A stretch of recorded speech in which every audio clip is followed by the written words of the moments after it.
Well, I know a lot of you are new into gardening or thinking about expanding your gardens, and I want to again remind you of a very important plant, I believe, for your survival garden, and that is sunchokes. Now it's about 40 degrees here. It's been rainy all day, but behind me are the sunchokes. I'll see if I can go all the way to the top there. They are over 10 feet tall. And these plants are a fantastic survival plant. And let me tell you why. They'll grow just about anywhere, although they do like well-drained soil. And they'll grow in zones 2 to I think even 9, depending on the variety you get. And they are very, very prolific. In fact, a little bit later I'll tell you why that can be a little bit of a problem. But these are nutrient-dense vegetables. They contain potassium, fiber, inulin, and a significant amount of protein, electrolytes, and trace minerals. They're high in iron, calcium, riboflavin, vitamin B6, vitamin C, and phosphorus. And they're only 114 calories, 0 grams of fat, 6 megs of sodium, and 14 grams of sugar in 1 cup of fresh sliced sunchokes. And because they have something called inulin, not insulin, inulin, which is, these tubers do not have starch like potatoes, although they can taste very similar to potatoes, but they do have something called inulin, which we believe is a prebiotic, good for our guts, and helps with digestion. Well, I said help with digestion, really help with good bacteria, because it can cause a lot of problems for your digestion. If you are not used to inulin, it can cause you a lot of stomach rumblings and, as my mother-in-law used to say, burping out the wrong end, okay? So there are ways to prevent that. I'll talk about it in a little bit. But you have to be a little careful when you're first introduced to sunchokes. Sunchokes make a great vegetable side dish. I love to eat them just raw. They're kind of crunchy like a water chestnut. And people actually juice them and even make liquor from them. In Germany, their sunchoke liquor is called Topinammer. Boy, did I screw that name up. But it's a mixture of sunchokes and herbs. Very popular in Germany. I personally have never had it. But you can also use the sunchoke for making wine at home or making mead. Now, even the leaves, which, here's a leaf, are edible.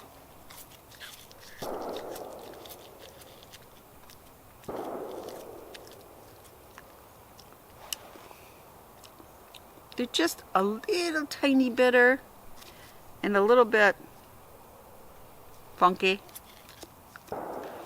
I guess if I had to, I would eat them, but these have 25% protein in them.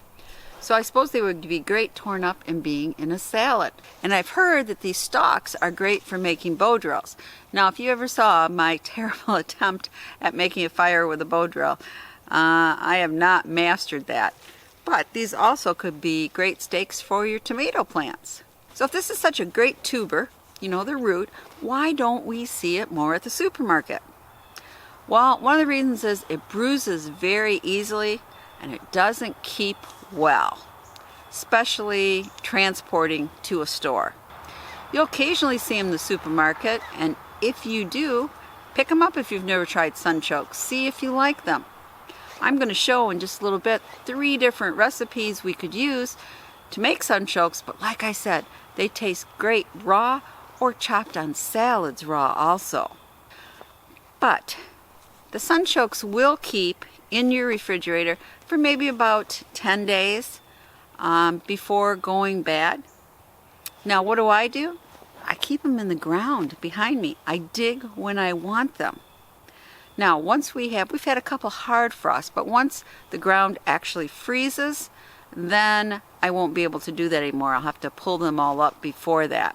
But right now, the soil is my refrigerator.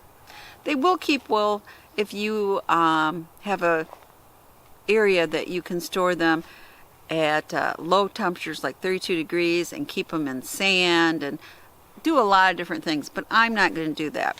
I'm going to use them while they're great, and then I'm also going to dehydrate them, and I'll show you a little bit more about that next week. And you can can them, you can even pickle them. Now remember how I said it's a very prolific plant? Well, I wasn't kidding. You can think you have everything harvested up out of the soil, and the next year you'll see them growing everywhere. So you have to be careful. I kept them in a growing bed so they can't go outside of that because they could easily take over a large area. But if you are doing stealth gardening, that might be what you want. You know, like I said, they do have little sunflowers on top, and people could think you're just growing some kind of very, very tall sunflowers and have no idea the delicious things that are growing underground. And remember I told you too about the inulin, you have to be careful? Well, I think it's good to just start eating a little bit at a time and gradually increase. I don't have that much problems when I eat them. Sometimes I have some stomach rumblings, but that's basically about it. But I have eaten them for a number of years, so that can make a difference. Now, one of the things you can do is actually boil them in lemon juice for 15 minutes, and that will take away a lot of the inulin, and you won't have the distress. It will slightly change the flavor, but they'll still be darn good in recipes. So last year I showcased a diced sunchoke roasted potato recipe that my family loves, and I put it here, unless it's over here, you know. Not sure, but I'll put a link to it and a link below in case you're interested in that recipe.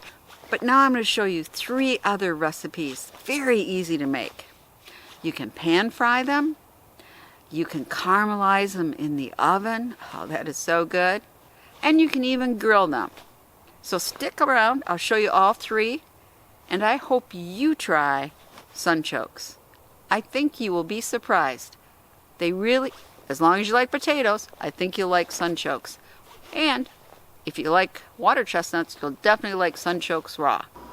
On any of the recipes, make sure you really wash your sunchokes well. You gotta get into those nooks and crannies and make sure there's no soil. And if you can't get in there, cut off that bump because you don't want soil in your food. First up, we're gonna pan fry our sunchokes. So you want to start with about a pound of sunchokes, and you can see that's not that many. Okay, 1, 2, 3, 4, 5, 6. And of course, these 3 here are bigger, the other ones are smaller. Now we're going to cut them up and get ready.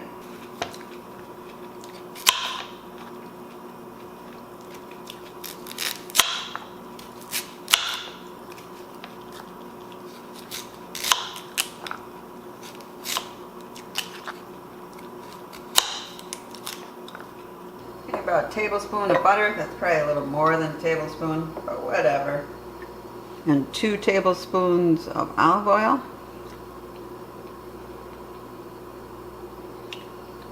Okay, let's let that heat up.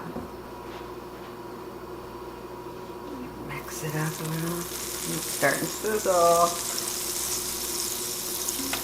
We want to get these nice and brown. So maybe about 10 minutes altogether. Let's see how it goes. Be back when we're going to flip. Okay, we're going to give it one more flip. Oh, see? Oh, that one's getting a little too done, huh?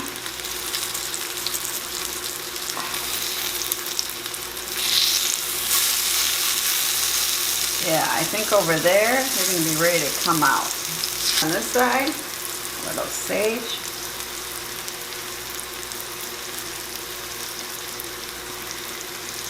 Salt.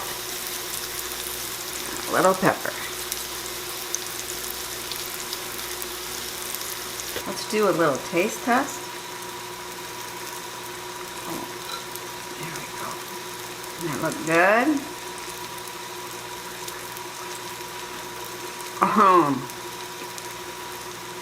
Crispy on the outside, creamy on the inside. Ah, these are fantastic.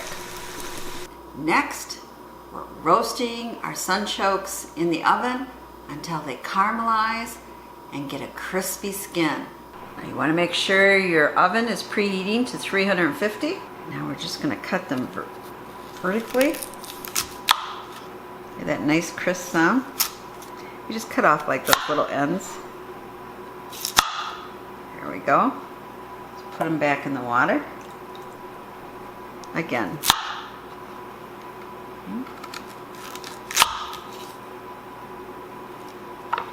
Okay, and do that with all of them. Want to put some olive oil in here. Okay.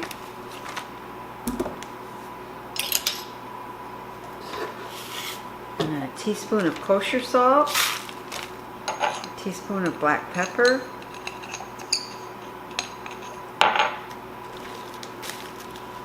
and then we're just going to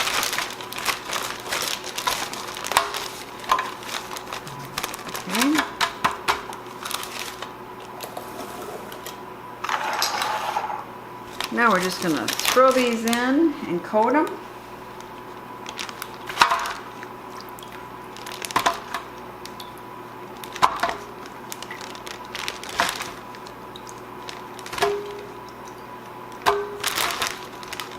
Lock our bag.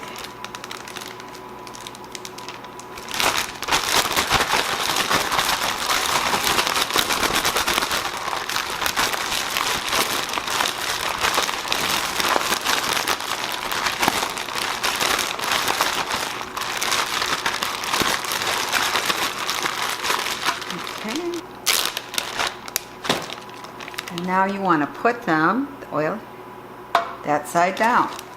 And put them all in our tray here.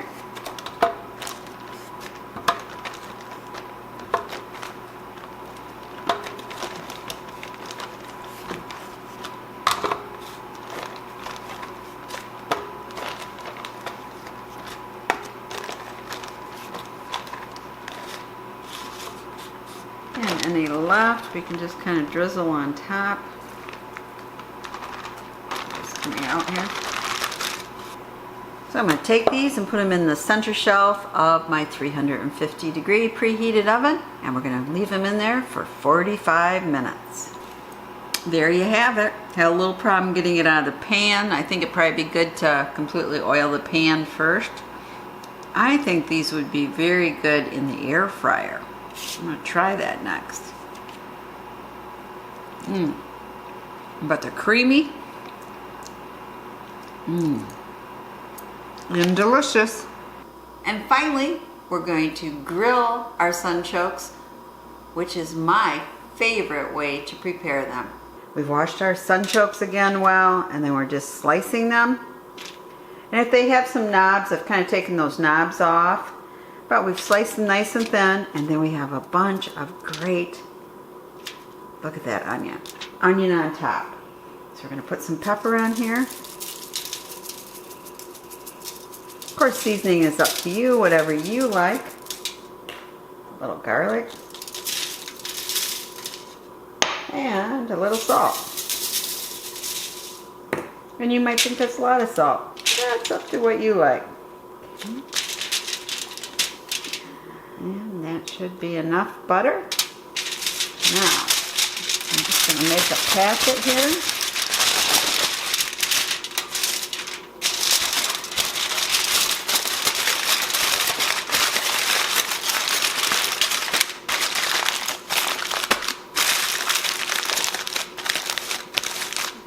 Now I double wrap to be safe.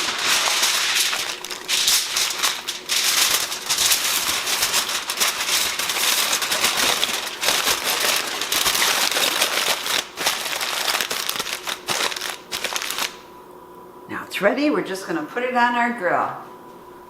Here we have it done. It smells so good. And if you flip these over a little bit, see, they're nice and brown on the other side. There's some of them. Ooh, this smells so good and so easy. So give them a chance, but think about adding this remarkable tuber to your survival garden.